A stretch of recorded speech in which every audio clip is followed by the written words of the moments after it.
Welcome to the Tao of Wellbeing.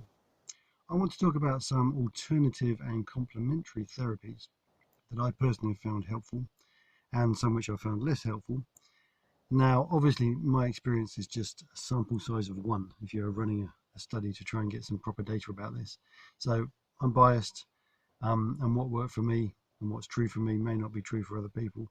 But still, I think it's useful to have anecdotal evidence of what works and what doesn't to give you, some idea of where you might want to explore.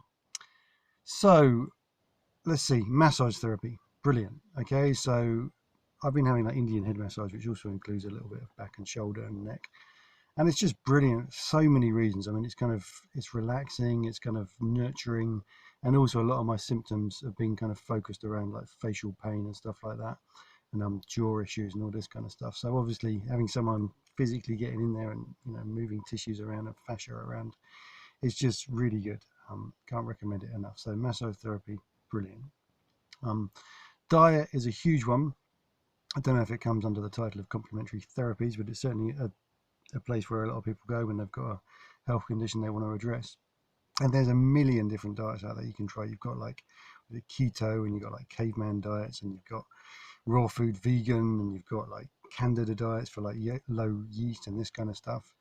And it is a bit of a maze. And personally, I think there is a danger of getting really hung up on eating the right thing and actually almost putting your system into a kind of state of stress around having eaten the wrong thing or had too much of this or too little of that. Obviously, it's important to be sensible, and you need to kind of experiment, and you're an ongoing experiment really with diet. But there's some basics that I think are really worth addressing. So obviously, cut down or out completely refined sugars because they're just not good for you. Fats, fried food, all this kind of stuff. I used to have a massive crisp habit. I still kind of slipping a bit on that one because I do like my potato chips. But they're terrible. They're fried in whatever cheap oil, and it's just not good. There's a thing about omega-3 oils and omega-6 oils, which I'm not going to go into. I don't fully understand it, but certainly eating potato chips or crisps and fried food in general is a bad idea. You do want to consume lots of vegetables, lots of fruit. Smoothies are good. Smoothies or juicing is great. I've got really into juicing. So juicing and smoothies are two different things. I used to think they're the same thing. But, making these really kind of highly nutritious juices with stuff in them, as well as your fruit and your greens and whatever. You can put other stuff in like ginger or other stuff that you think is going to support your kind of healing. Turmeric's another one, isn't it? All these other things that you can explore. So diet's an important one. But like I said, it's not really a therapy, or you could say it is if you're doing like food therapy, but whatever. It's important. Um, Now, what else have I had? I've had osteopathy. Now, osteopathy was really useful as a diagnostic tool for me because when I went to see an osteopath, she told me that my pterygoid muscles were frozen absolutely solid, which I didn't know because I think they were so frozen that it was kind of invisible to me because that's kind of where they were permanently. And that's obviously tied in a lot with the facial pain and the migraines I've been having, all this kind of fatigue and all the rest of it. So that was useful diagnostically. Um, to be honest, it was a little bit too firm. The actual treatment of it was like really quite.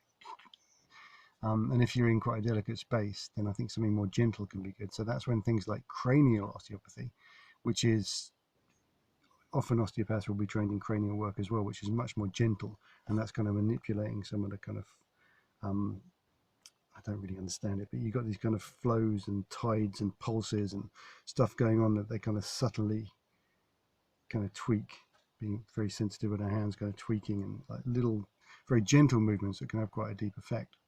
And then similar to that, you've got cranial sacral therapy, which I've also found very useful, where they kind of put their hands on different parts of your body, usually like up the spine and on the face and head. And they're feeling for the pulsing, and they're kind of ironing out irregularities in your pulsing and all that kind of stuff. And trying to put you into a much more relaxed state. I don't know the details, but you have like what's called the long tide, which is the ideal state where your whole system is kind of released, and then you get this very slow rhythmic pulsing, which is a sign of nervous system release as opposed to kind of faster vibrations or what have you. So there's that, and then stuff that I've talked about before. So things like qigong is just massively helpful. I can't recommend it enough. All sorts of different movements and standing postures and all this kind of stuff. just brilliant, really, really powerful technology, health technology from Asia, which is, well worth looking into, especially if there's no obvious kind of drug therapy for your condition, which often there isn't for things like ME, CFS, long COVID, and all this other stuff. So that's really worth getting into.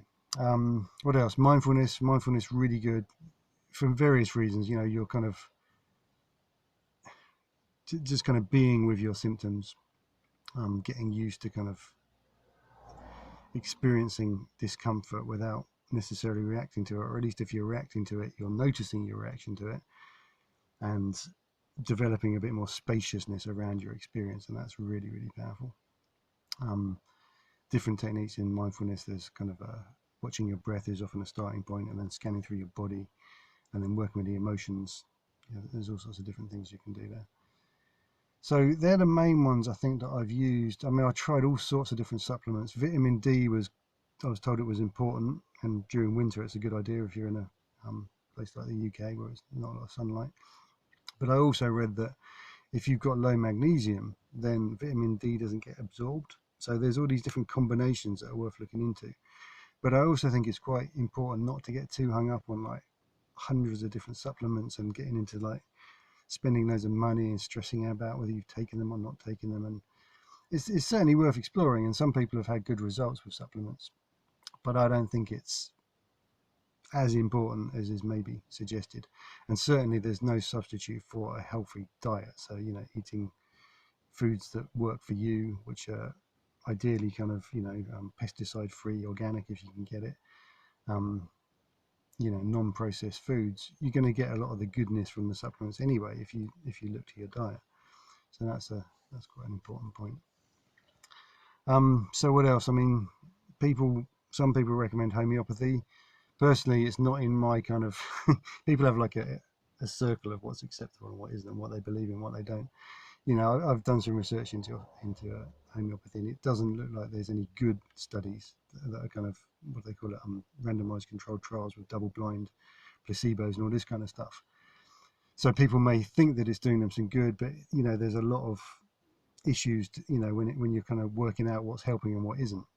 And this applies to me as well, because the cause and correlation issue, right? So you might feel better, but you might have been going to feel better anyway, just because you happen to have been taking a little white pill that's supposed to have the trace of some kind of element in it. I'm not saying it doesn't work. For me, I'm very skeptical about that one. But there's lots of other things. There's all these different ones you can try. So I think I've listed the main ones that I found helpful. Just to recap, Qigong, top of the list. And the thing about Qigong is it's got kind of inbuilt safety mechanism. So, part of the instruction is don't go beyond 70% of your capacity if you're well, and 30% or a third roughly if you're not well. So that means if you can do an exercise for 10 minutes and you're ill, you do it for three and a third minutes. So you're kind of gently exercising and gently kind of giving your body the movement and flow of blood and the oxygenation and all of this that you need, but you're not going into the territory where you're straining yourself, and that way your baseline can build gradually. So Qigong is really amazing for that. So yeah, I'm running out of things to say. I think there's probably loads that I've forgotten, but they're the main ones that I wanted to talk about. Qigong, diet, supplements, yes, no, maybe. Things like physical therapies, hands-on therapy is really good, like massage therapy and craniosacral and cranial osteopathy, maybe normal osteopathy if you need something a bit more kind of manipulative rather than more gentle. There's also stuff like energy healing, which I certainly wouldn't rule out. Reiki, again, you're going to find a lot of stuff about Reiki if you look on Wikipedia and that, but actually when you find it, if you look on Wikipedia and it says there is no evidence, that doesn't mean it doesn't work. It means there isn't any officially recognized by the people that decide what's official. And maybe there hasn't been like the investment in it because there's no drug that you can sell people. So, no evidence doesn't mean it doesn't work.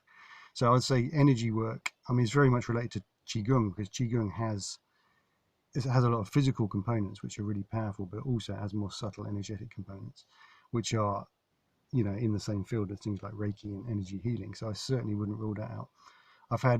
Informally, I've had quite a lot of Reiki, because my partner does Reiki and she's been very you know, when I was really ill, she gave me a lot of healing, and that definitely helped. So I'd say, yeah, energy healing is great. But you know, sometimes you need something a bit more physical, a bit less subtle. And with energy healing, you've got different levels of skill on different levels of, you know, different stories around what's happening. So some people are like, you go and have your energy healing, they'll give you this whole story about, I don't know, past lives and entities and, you know, whatever. And, you know, it might be interesting, and it might even be true, but, you know, it's like, it's worth taking a little bit of a healthy skepticism into that ballpark if you're going there. Sometimes just energy, you know, someone's giving you the intention and the kind of physical presence, like hands-on healing or what have you. It doesn't really matter what's happening in terms of cosmology and, you know, different levels of consciousness and different spiritual beings and what have you. Some people who are giving healing have those experiences, like channeling angels or whatever, you know, and that's fine if that's what they think's happening. And it might be, and it might not. It doesn't matter. The point is, if it's helping you, it's helping you. So I think energy healing is definitely worth checking out as well. So I went to the supermarket and I bought some physical therapy in the form of massage and osteopathy and cranial osteopathy and cranial sacral therapy. And I bought some qigong, and I bought a healthy diet, and I ruled out some bad things to eat, and I made sure that I had good nutritious food. A few supplements I tried, you know, magnesium, vitamin D, they were definitely worth doing. Some of the more esoteric stuff in terms of healing. And yeah, that's in terms of alternative and complementary therapies. I think that's pretty much what I've done, and I'm on the mend. It's a slow and frustrating process, and I don't know how, if I'm going to make a full recovery, and I don't know how long it's going to take. But you know, I do feel that a lot of the choices that I've made and a lot of the therapies that I've engaged with, a lot of which were stuff I did to myself, like qigong. It's like not someone doing it to you; you're doing it to yourself. Massage is from the outside, but you know, a lot of this stuff you have to do yourself. Yeah, I feel it's making a real difference, and I just thought I'd share some of that with you. So, thanks for watching. Please like and subscribe, and I'll see you in the next video.